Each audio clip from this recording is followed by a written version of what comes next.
Magandang araw at magandang gabi mga kapuso. Narito na tayo sa episode 425 ng Abot Kami na Pangarap. Nakita nga ni Justin itong si Ma'am Ingrid at wala nga itong si Andoy. Ma'am, hindi ko po kasama si Andoy ngayon kasi po kaninang umaga sinundo na po siya ng nanay niya. Ito nga po yung sulat at drawing na mismong siya ang gumawa. Pinabibigay po niya ito para sa'yo. Ganun po ba? Nakalagay po dyan yung mensahe niya, Ma'am Justin. Ngayon, binasa ni Justin yung nilalaman ng sulat. Ate Justin, pasensya na ha, di na kita naabutan, sinundo na kasi ako ni nanay. Sumama na ako sa kanya. Noong una galit ako sa kanya pero nung sabi mo kasi na kailangan wag akong magtanim ng galit sa nanay ko dahil nanay ko siya, ayun sinunod ko yung payo mo. Sumama ako sa kanya. PS, kapag bumalik na ang nanay mo Ate Justin, sana sumama ka rin sa kanya. I love you, sabi niya. Ngayon, ito namang si Michael. O, kamusta? Nabalitaan ko, pinayagan mo na si Annalyn na pumunta sa Japan. Oo nga Alam mo ba, Michael, kahit anong gawin ko, lahat na lamang ng test na pinapagawa ko sa kanya, nakakaya niya. Napakahusay talaga ng batang yun. Napakatalino. Alam mo, Carlos, mahusay talaga yung si Annalyn. Kaya nga, tinuring ko yung parang anak ko na rin Kaya napamahal na rin ako sa batang yan. Napaka-genius niyan. Kaya sa akin lang, pare, kung meron ka sanang sama na loob kay RJ, wag mo na sanang idamay pa si Annalyn.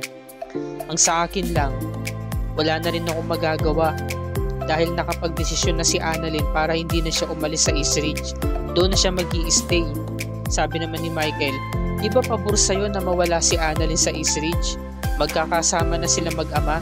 Ngayon sabi ni Carlos, sa tingin mo, Michael, ano kaya yung ibang paraan para tuluyan kung mapabalik si Annalyn sa Apex? Gagawa siya ng paraan, no? Samantala, tinutulungan ni Annalyn ng nanay niya sa paghanda ng pagkain at nagkaroon na rin siya ng pagkakataon para sabihin kay Lynette yung tungkol nga sa magandang balita. Nay, meron po akong sasabihin sa iyo, good news po. Natanggap na po ako para sa immersion sa Japan. Nagkayakapan sila. Natutuwa ako sa iyo, anak. Congratulations. Salamat po, Nay. Sabi ko na nga ba makakaya mo yan, ikaw pa. Napakagaling mo. Nay, kung pwede ho sana kasama ho kayo Ako na po ang bahala sa plane ticket mo, Nay, pati po sa mga gastusin. Sige na, Nay, sana payagan ka nito, Carlos. Kailangan pumayag ka na. Nak, baka kasi hindi pumayag ang tatay Carlos mo. At saka, okay na rin sa akin yun na makita ka nandoon. Yung masilayan lang kita na masaya at gumagawa ng maayos, nagtatrabaho, okay na ako doon. Kampante na ako doon. Nay, baka naman kasi pwede kitang makasama. Alam mo naman, di ba, naabot natin yung pangarap na tayo naman dalawa. Hindi lamang ako, kundi ikaw din. Kaya ito, inaalay ko para sa'yo, Nay. Sige na, sabihin mo na. Ngayon, niyakap niya nanay niya. Nagulat si Lynette, nasaktan. Nay, ano po yun? Ano po yung masakit sa'yo, Nay? Wala to, anak. Sige na, Nay, titinan ko na. Nakita niya may sugat. Nay, ano yan? Ano ibig sabihin niya na paano kayo? Wala nga, anak. Huwag mo na akong alalahanin pa. Na paano lang ako? Nadali lang to kung saan. Sabi niya, Nay, di ba nangako tayo sa isa't isa na wala na tayong secret? Kaya sabihin mo na, Nay. Ngayon, eto na. Si, Eric, binigay yung financial report kay Justin. Ano to, Dad? Financial report yan ng Apex for this month. Kailangan kong pag-aralan yan nang sa gayon makuha natin ang pera ng Apex at tuluyan na itong bumagsak at malugi. Itong pagkakataon para ma-downfall na yan si Giselle. Sabi naman ni Justin, ito na ang pagkakataon para gumawa tayo ng hakbang. Sabi niya, nagkaisa yung mag-ama. Alam naman talaga nila yung kanilang plano, di ba? So, sabi naman ni Lynette, anak, meron kasi ako pagtatapat sa iyo, dapat kahapon pa. Meron kasi akong sasabihin sa'yo tungkol sa tatay Carlos mo. Ano po yung tungkol kay Doc Carlos? Ano po ba talaga nangyari? Sabihin mo na, ipagtapat mo na. Sinaktan ka ba niya? Dumating na si Carlos. Dahan-dahan na lumapit. Annalyn, Lynette. Yung tungkol nga pala sa tinatanong mo sa nanay mo. Ano po yun, Doc Carlos? Sasabihin ko na. Pagtatapat ko na. Pasensya na. Kasi alis na sana si Annalyn. Mag-update ka na lang po sa akin, Nay. Ngayon, pinigilan siya ni Carlos. Inamin naman ni Carlos, sabi niya, Meron lang kaming hindi pagkakaintindihan ni Lynette, pero naayos din naman namin agad. Pag nagkakaroon kami ng problema, hindi na namin pinapalipas pa ng kinaumagahan. Basta inaayos din naman namin sa gabi. Ayun, nahagis ko lang kasi siya ng bubog kaya nasugatan yung kaliwang braso niya. Bakit po mayroong bubog? Basta, nagkatampuhan lang kami ng nanay mo. Pero ngayon maayos na kami.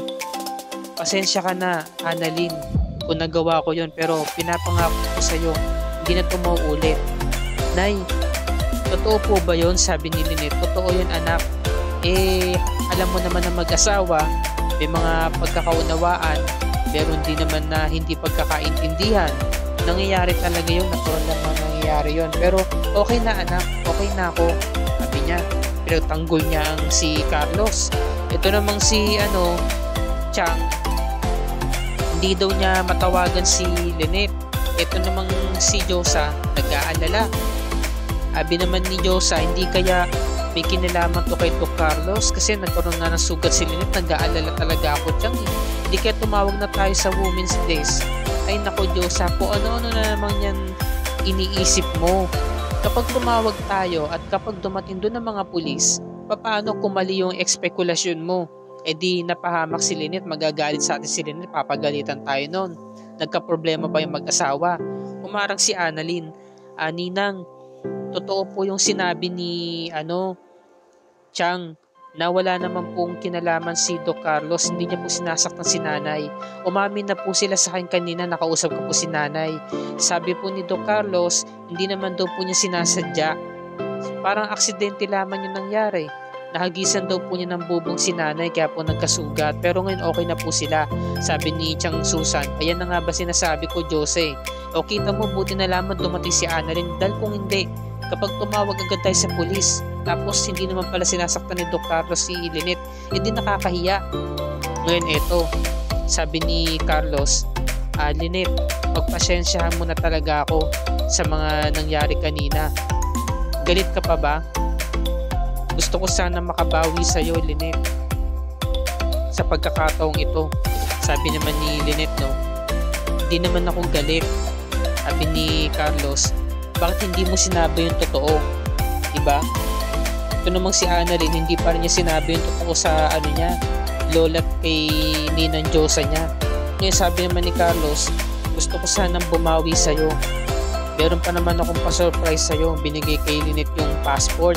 Nagulat si Lynette, sabi niya, bakit hawak mo yung passport ko? Sige na, buksan mo na. Nung bukas niya, nakita niya, visa from Japan. Visa to papuntang Japan, oo. Dahil gusto ko magkasama kayo ng anak mo, si Annalyn. Karapatan mo yun. Para magsama kayo. Alagaan mo na rin siya. At para makabawi na rin ako sa'yo. Nagpasalamat si Lynette, sabi niya, malaking bagay to, maraming salamat Carlos. Niyakap niya. Ako, nakapuntos na naman tong Carlos na to. Naging mabait na naman siya kay Lynette. Gumawa ng suhol lang niya talaga. Kita mong ginawa Kaya kumbaga para makabawi kay Lynette, bibilan niya ng ticket saka visa. Samantala ang walang niyang mag-inang demonyita nakabalik na nga ng Pilipinas. Pumunta sila dito sa restaurant para makapagkita kay Nerissa. Nerissa, nagbeso-beso sila. Ngayon pag-upo nila, how's your vacation? Sabi ni Nerissa, sabi naman ni Moira, ayun okay lang naman. Kailangan na namin bumalik dito para makibalita. Kamusta nga pala yung pinapagawa ko sa'yo? Nakipagkita ka ba sa kanya? Yes mo ta. Wala ka nang dapat pang alalahanin. Binigyan ko siya ng pera at pinalayo ko na siya. Binalaan ko siya na wag na siyang babalik pa. Diba? So, syempre, nalaman na rin ni Zoe, diba? At naging kampante na rin itong si Moira. Natuluyan na nga talaga umalis itong si Dax at naniguro na hindi na nga talaga itong babalik pa. Diba? So, syempre, may mga plano itong si Moira. Kailangan niya makasiguro kung tuluyan pa bang babalik itong si Lolo Pepe kung magkakamalay siya. At syempre, kailangan din niya manggulo. Diba sa pamilya Tanyag? Ako, nandito na naman ang kaguluhan sa pamilya nila. Hindi na naman sila matatahimik. Samantalang tong si Nerissa, talagang todo suporta pa rin dito kay Moira. Nagkausap-usap sila dito.